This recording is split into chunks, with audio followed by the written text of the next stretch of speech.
Hey guys, my name is Nick and welcome back to the channel, and in today's video we are back to full scale Titans and Knights, and we are going to be going along and building a Cerastus Knight Acheron. Now that is this fella here, which I'll show you sort of the vague instructions, and this is the one that comes with the giant chainsword. Let's show you this picture here. This big giant chainsword jobby and a massive flamethrower. So this is one of the Forgeworld Cerastus Knight range. I've had this kit for a long time. I did buy it second hand off of a friend who was not requiring it anymore, so I did get a bit of a deal. I do have a few other Cerastuses that I've painted one. I've assembled probably 2 or 3 others that have not got round to finishing. That's going to happen this year, honestly. But I want to get back into the 28mm scale stuff. I've had a bit of Adeptus Titanicus going on. That's still going on. Fresh Force Challenge still going on. The Warlord Titan still going. Lots of things still going on. But I wanted to go back and do a build guide of this Acheron Knight, and that's exactly what we've got in this video. So without further ado, let's get straight on with it.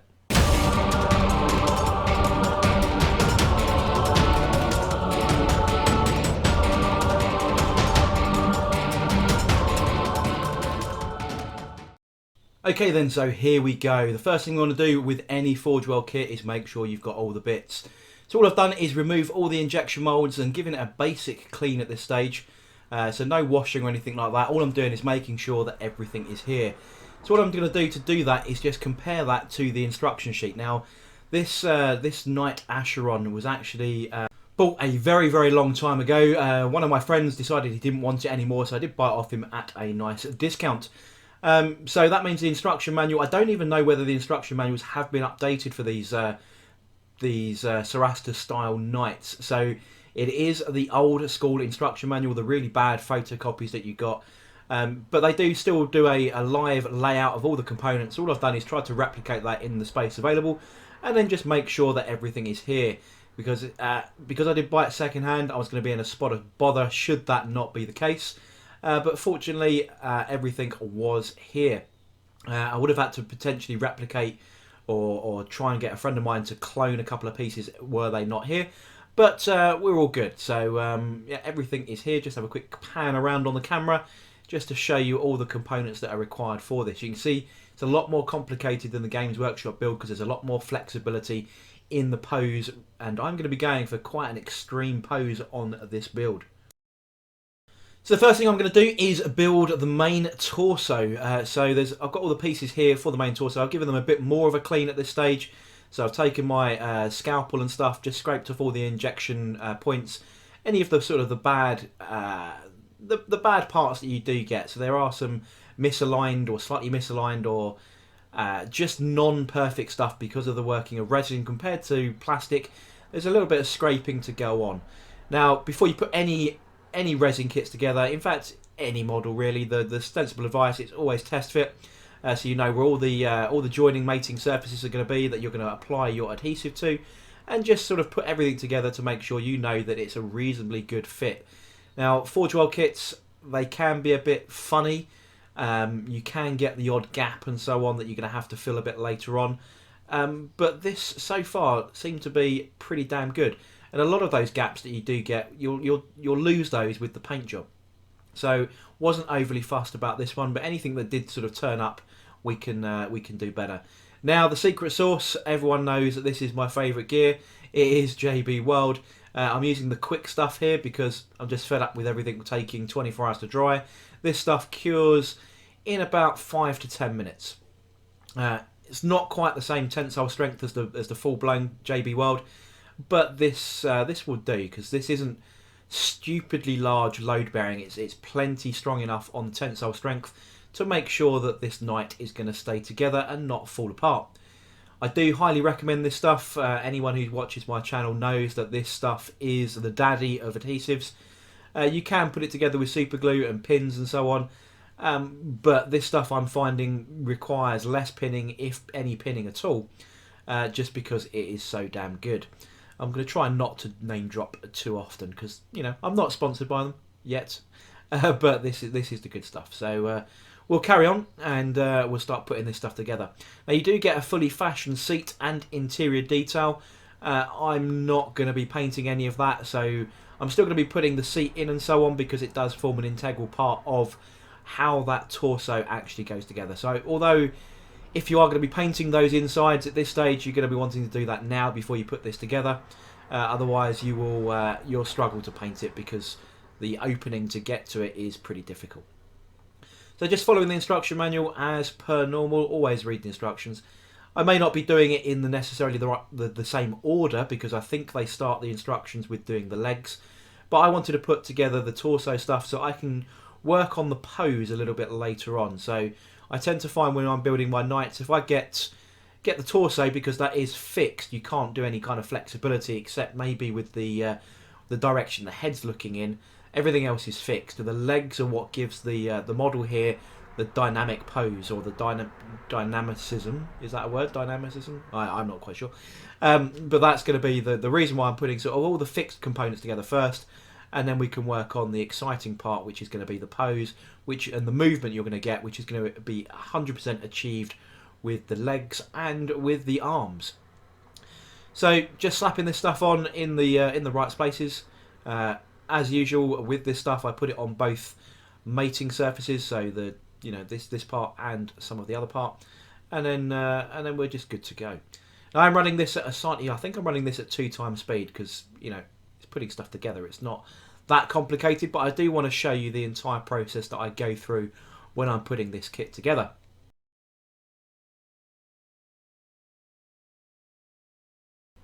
So I'm just using the end of that Q-tip there just to sort of clean away any excess that sort of squeezes out of the gaps. Also, acts as a bit of a gap filler as well, which is quite handy.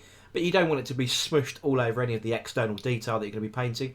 Even though a lot of that detail does get, it does disappear when you start putting the armour panels on these things. And the armour panels on knights is what sets them apart. A lot of people will paint, excessive detail underneath. I kind of go half and half. I do like a good bit of detail on the torso, but as I said, once you've put the armour panels on, that's what makes knights come alive, with all the murals that you see on people doing, and any celestial patterns or whatever. It's the armour panels that really do bring knights alive. So pretty happy with all that's gone together, but just to make sure that this is going to go together without me having to hold on to it, I'm just going to stick a couple of clamps on and then just put that to one side.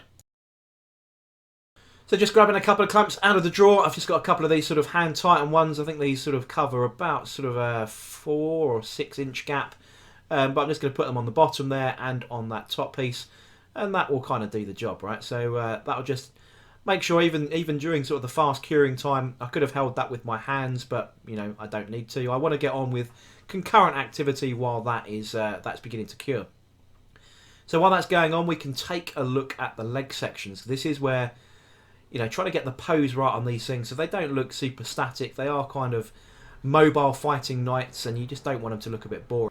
So we've got a number of components here. You've got those upper thigh pieces, you've got the hip joint, you've got the lower legs, and then you've got the foot pads, and that's where you've got independent toes as well. So I'm just going to try and work out the best I'm going to be able to do to pose this with the components we've got. So if we take a look, these are the standard foot pads. They do look very similar to the Games Workshop ones. But the way these kind of go together enables you to pose them a little bit better. The components do look very similar to the plastic ones, but the plastic ones come with far more fixed legs, so that unless you're going to start hacking them apart and making those conversion kind of styles to give a better pose, the Forgeworld ones, it includes all that mobility. But there's a few pieces we can put together first. So there's the piston ring here goes on top of that foot or the toe mounts, and we just glue those together. I'm just using regular super glue gel, Gorilla Gel here for this, but the main legs themselves will be using the Weld solution again. So you can see here then exactly sort of the posability we've got. We've got a fully articulated knee. We've got that movement in the foot pad there with that ball and socket joint, and we've got those super large ball and socket joints for the hips as well. So we'll just leave that to one side. We've got a couple of more pieces that we can glue while we're here. That's the armour ring that goes here. This is the shoulder mounted armour ring. We can put those on the sides as well. just sort of now that the JB World has fully cured, I said it takes sort of 5 to 10 minutes, so it's not super long to wait. But I'll just, while I've got the super glue out, I'll just get those components added, and then we can move on. There's about 5 or 6 little positions, little holes that these things go onto. They are keyed, so you can't put the left one on the right side. I think the Games Workshop plastic kits are universal, but these ones on the Forgeworld ones aren't. So just make sure you're, gluing the right one to the right side. So that's pretty much that done. And the final pieces, I think these are the final pieces. These are the engine exhausts. So very similar to the Games Workshop ones. I think they're multi-plastic parts for those. But the Forgeworld ones are just a single small exhaust on these. And again, just using regular super glue gel for this.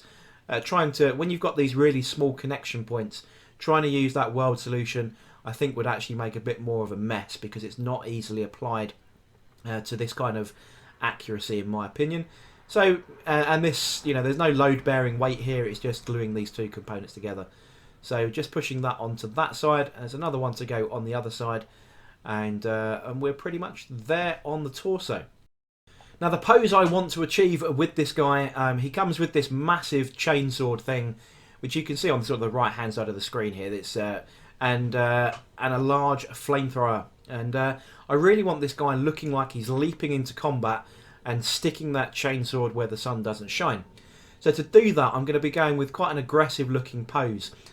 So what I want to do is raise one of the feet up. So what I'm going to do is tilt the toes, as you can see on this. This is going to be the right leg. So what I'm going to do is tilt those toes forwards, and then the rear toes will be sort of angled down, as if he's, sort of pushing off from his right hand leg, and then leaping forward with a lot of the weight onto the other leg, and then swinging that giant chainsword thing into the face of his foes, banishing those heretics and Xenos forces. So that's the kind of pose I want to go for. You do see quite a lot of static poses. I think a lot of my knights are fairly static, to be honest. But this guy, he is a melee specialist, so I really want sort of that dynamic leaping forward pose. And to do that, what I'm going to do is just tilt that forward like that. Now, one of the things that I do, which I'm not going to show on camera, is I try and position my body, my human body, into something that replicates the knight itself. So I've obviously got arms and legs exactly the same as this. So I'll try and make a pose that I want to do and just stand in my little hobby room with that kind of going on, because you want it to look natural, and if it doesn't feel natural on you, it's not going to look natural on the model. Now that sounds like a weird concept, but if you imagine when you're walking just generally, your left arm and your right leg sort of swing at the same time, and then as you transfer your weight to your other leg, your other arm swings. If you try and do your left leg and your left arm at the same time, it will feel weird. So one of the things I do is stand in my room and then just try and pose as if I'm going to be my knight. Whether you want to do that or not is entirely up to you, but I just want to try and make it look like or feel like that it would be a natural representation on the knight. So moving on from that weirdness, let's sort of try and work out how I'm going to achieve this. So one of the things I want to do is that, as I said, pushing off from that right foot. That means that your right leg to do that is going to be pretty straight, because all the power has gone straight through it. Now the other leg, to absorb that impact or that pushing off from the ground, is going to be bent. So in order to assist with the pose, we now know that that's how I want the legs to be. So I want to get the adhesive on those first, because if you try and do that all in one, if you try and do the hips, the feet, the ball sockets for the feet, and the knee joints, unless you've got 6 arms, it's going to be very, very difficult to do. So what you want to do is get into the position where you think it's going to be about right. You're looking for as much accuracy as you can do, which is why I do pose in my room like an idiot, so that I know the pose is going to look natural, and then I can sort of transpose that idea into the model itself. Now these parts are going to be load bearing, so I'm going to be using the weld solution here. And I'm just going to put that one leg straight and the other leg as bent as I think is natural, still with those shin pads being able to still fit into the gap. If you over exaggerate any kind of bend on these legs, some of the other components may not fit. So always be aware that the other components that are going to go on will still go on once you've got this into place, because once it's in place you're not going to be undoing it in any great hurry. So that's that one leg with the fully straightened leg. Now this leg is going to have the bend in it, so I'm just going to again put the weld solution into there, and then put this leg into the bend pose, and then we can wait for that to cure. We can move on to the next stage. With that left leg with its knee bend in place, you can see I'm just sort of making sure that it is in the right position, just pressing that in, making sure that it's as clean as it can be whilst that weld is still slightly wet. And you can see the difference here. We've got one almost 90 degrees and one as straight as it's going to get. Now while we've got the JB weld on the go, we just sort of test fit and make sure that everything else is ready. So I've put the two halves of that chain blade together, and this is going to go onto the lower arm section, which contains a couple of twin heavy bolters. So while I've got that JB weld from that other knee, I don't want to waste anything. So all I'm going to do, again, this is a fixed static connection, so we've got no posability in this. The posability comes from the shoulders and the elbow joint on this one. So I'll put the fixed pieces together to mitigate or minimise the amount of effort and the amount of hands that are required to achieve the pose that I want. So we just put those two blades into place. I just press that together to give that a little chance to start to dry. And then we can just sort of have a look at the other components that go on here, which is this tilting elbow joint, and that will go onto the shoulder joint, and that's where we get all the manoeuvrability from. So pretty happy with that. That's what we're going to be working on as part of the overall pose. Now the other arm is a giant flamethrower. This is its primary range weapon, and this has got sort of a big shield piece. It's got the back end component here, and then it's got the flamethrower at the front. Now again, this has got a tilting pivoty joint here that goes on there with a couple of pistons as well. It doesn't go that way, it goes the other way that I had originally, that way. And there's a couple of pistons that go on there just to give that a bit of rigidity and look like it's got that manoeuvrability. So with everything all kind of test fitted, we can move back to the legs. Now to get the pose on the legs, if I just get my camera to try and show you this, I've blue tacked the foot to the main base, because even with this extreme pose I want, it's still got to fit on that base. So had I gone for really crazy posing, I'd have needed a different base. So I've put that straight leg pushing out from that right foot, and I've got that drying. Now to do that, I've propped it up on another pot of paint, again with a bit of blue tack just to hold that, so that I haven't got to hold it in place while that cures. And you can see that extreme angle now. As I come down to this camera angle, I've got that tilted in slightly, so it's got a bit of an instep, but it's straight pushing out from that rear leg. And we can now work out where the rest of this is going to go, so that that flat, so that the joining part to the torso is reasonably upright. It's not crazy at an angle, because that would probably look a little bit weird. So I'm kind of happy with the angle that I'm going to be going for here. Just try and get this in to this camera angle. Just bear with while I try and bring this camera angle down a bit, so you can actually see the extreme sort of lean forward aggressive pose that this is going for. And again, while it's curing, I'm just using this this pot. It's not a paint actually; it's a medium thinner. But you can see that I was just using that as a prop whilst those legs cure. And the end result of that, you can see this angle here, really leaning forwards.